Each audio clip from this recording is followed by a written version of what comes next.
I'm Victoria Pearson, but you can call me V, and you lucky things are in for a double treat today, because usually when I'm reading you a story for a writing vlog, I just read you one of my stories, but today you're going to get two for the price of one.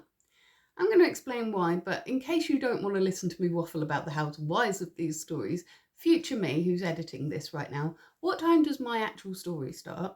Starts at 2:46 because you're a waffler. And what time does Michael Wombat's story start? That one starts about 6:35. Fantastic. So for those of you that don't want to listen to me waffle first, you can just skip ahead and go straight to the story. And for those of you that are stuck around, I won't waffle for too long because I'm not going to punish you for it. But I thought I'd tell you how these stories came about. So you can find both of them in this book by Michael Wombat, Johanna and Sebastia's A Big Day Out. There's a bunch of different short stories in there. All of them are by Michael except for one by me, I think. Just let me double check that. Yeah, so they're all by Michael except for one, which is by me. Oh, and bless him, I've just noticed that he's put, I also owe a big bunch of gratitude to Victoria Pearson for permission to include her story Sundust. She is a jewel of a human being as well as a stupendous writer. So there you go, it's not just me that thinks so. And so years ago, Michael and I used to both participate in a flash fiction weekly prompt that was set by our friend Miranda. If these names are all feeling very familiar to you, that is because I might have mentioned a while ago, more than once, that I'm working on a collab at the moment where I'm working on a big old novel project with 3 other writers. Michael and Miranda are 2 of those writers, the other one is Lisa.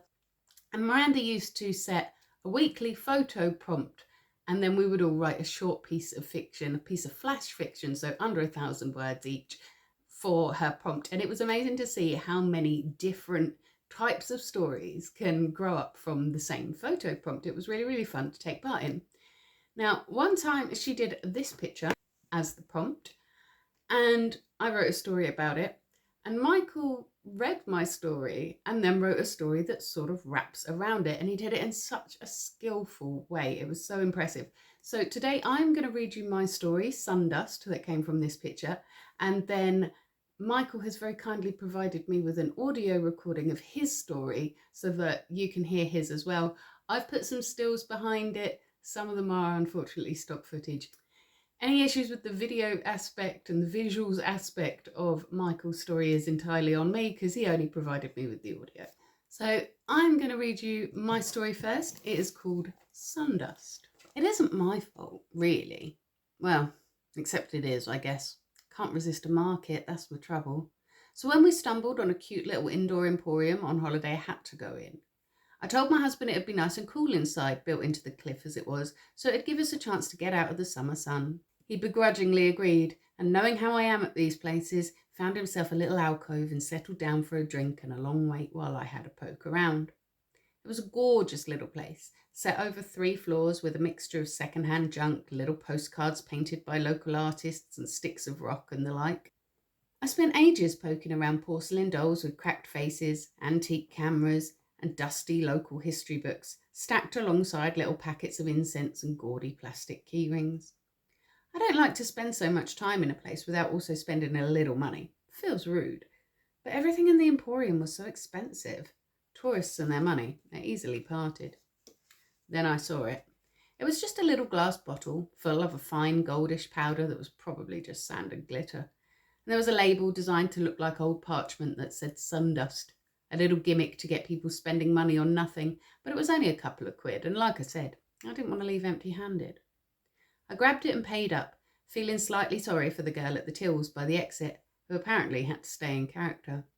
"Oh, do be careful to use it sparingly," she said. "It's really potent magic." "I'll keep that in mind," I told her, and went to find my snoozing husband. The Sundust got chucked in a suitcase and put on a shelf when we got home, and then a few years later, when I had a rearrange of the furniture and fancied a more minimalist look, I put it in with a box with my other travel trinkets and stuck it in the loft. I forgot all about it, to be honest with you. I mean, it's been about a decade. But we've just moved house, and that meant clearing out all the boxes. The minimalism thing never really worked for me, so I was glad to rediscover the knick-knack boxes during the move. Obviously, I wasn't going to bother unpacking all of those boxes just to pack them back up and put them into other boxes. If you're honest with yourself, you wouldn't have either. I did what anyone would do, and I took the boxes straight from the loft to the removal van. I don't know if maybe something leaked in transit and made the boxes damp, or if they'd become damp over the years anyway and just managed to hold their structural integrity enough to get into the van. Either way, just as I stepped over our new threshold with it, the bottom of the box containing the sundust gave out. The sundust bottle was the only thing to break. I mean, even the snow globes survived. When I say it broke, I mean it shattered. The air was instantly filled with golden smoke, burning my nose and eyes. The removal guys helped me fan it out onto the street with large sheets of cardboard, but golden glitter lingered in the air, rasping at our skin like sandpaper. We set up an electric fan and kept the front door open, blowing as much of it out into the street as we could. It hasn't rained since. She did warn me, but I just thought it was a sales technique. If I'd known she was being serious, I'd have bubble wrapped it, double bagged it. I didn't realise. I didn't know. But I am really sorry for the heat wave. So that was my story that I came up with for this prompt image. But then Michael read my story, looked at the prompt image, and with a remarkable level of talent that he has, managed to weave a beautiful little story all the way around mine. And I absolutely love it. I wish that I could have convinced him to come on camera, but he's always been a little bit shy and he is unwell now. And so it would have been a lot for him. But he did record himself reading it for me so that I could use it in a video. And so here is Michael Wombat with Sundusted. I watched the woman aimlessly wander the shelves while her husband dozed in the refreshment alcove, his glass of lemonade warming untouched on the small table to his right. She glanced at him, smiled, and continued to entertain herself. Our emporium is built into the cliff, and therefore offers sun-beaten tourists a cool respite from the summer sun. We have 3 floors of second-hand junk, curiosities, gewgaws, knickknacks, and whatchacallits, along with works from local artists.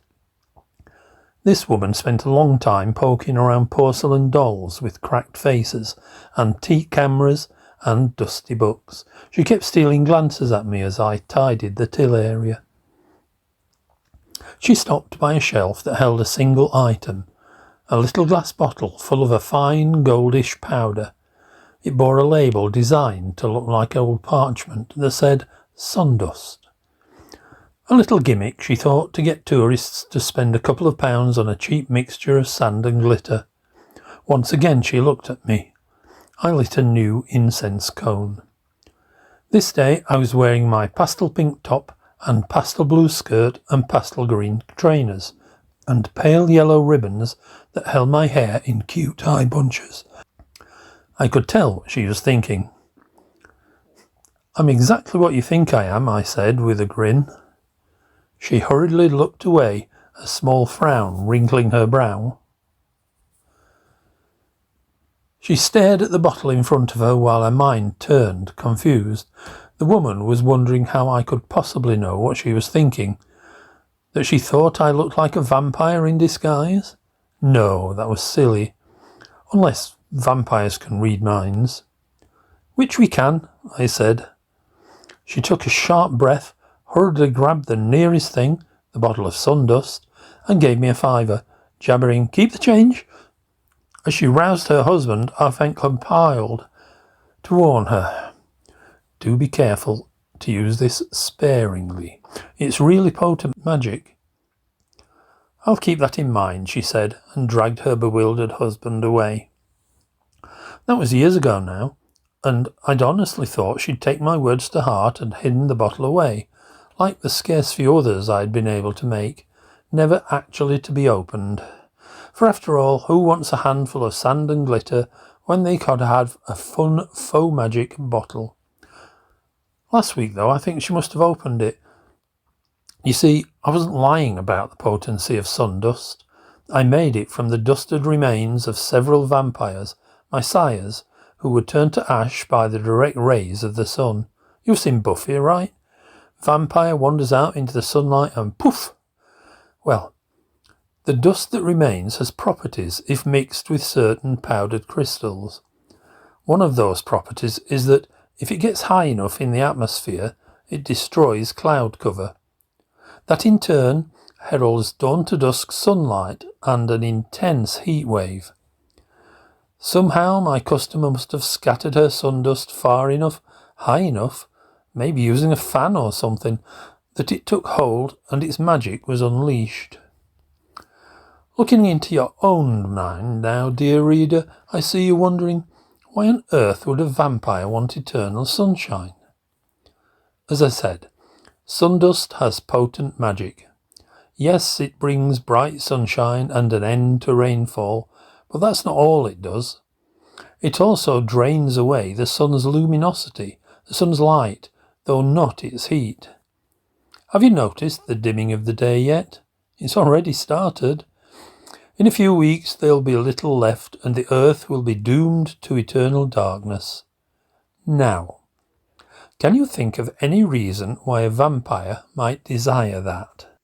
Well, I hope that you enjoyed that double-decker story today. I was so very touched to have inspired Michael's storytelling in such a way. He is a fantastic author, and if I was going to list all of the different books that he has got out, which is most of this shelf here behind me, it would take me far too long. Look up Michael Wombat on Amazon or any of the other places that you get your books, and you will find short story collections, novels, all sorts of wonderful, wonderful books. He's a fantastic storyteller, and I am very, very blessed to have been working with him over the last 2 years on the Summer Realm project. Absolutely can't wait to share that with you guys. I'm so excited for you to read what we've been working on. I think we've created a little bit of magic together, and most of that is because of Michael Wombat. Join me on Monday for my next vlog, where I have no idea what I'm doing actually, but I might be doing a chaos craft vlog next week. We might end up doing a little bit of a early Christmas crafting just because I've got some things to craft with, but I'm not entirely certain. A little bit depends on the weather because we might be going out for the date as well. Either way, I'll be here Monday morning, 6 a.m. UK time, talking about something. And if you can't wait until then to see me again, I will be here every single morning in your shorts, taking a great big deep breath, letting you know what I'm grateful for. Sometimes I'm letting you know what's challenging me, but I'm trying to whinge a bit less at the moment. And I'm also here on a Witchy Wednesday doing an intuitive tarot card pull for you as well. If you are interested in finding out more about my writing, you can find me on Amazon as well under Victoria Pearson. And you can find PDF copies of a lot of my books on my Ko-fi, which is always linked in the description as well. So like and subscribe, or don't, I'm not your mum. And either way, you have yourself a beautiful week.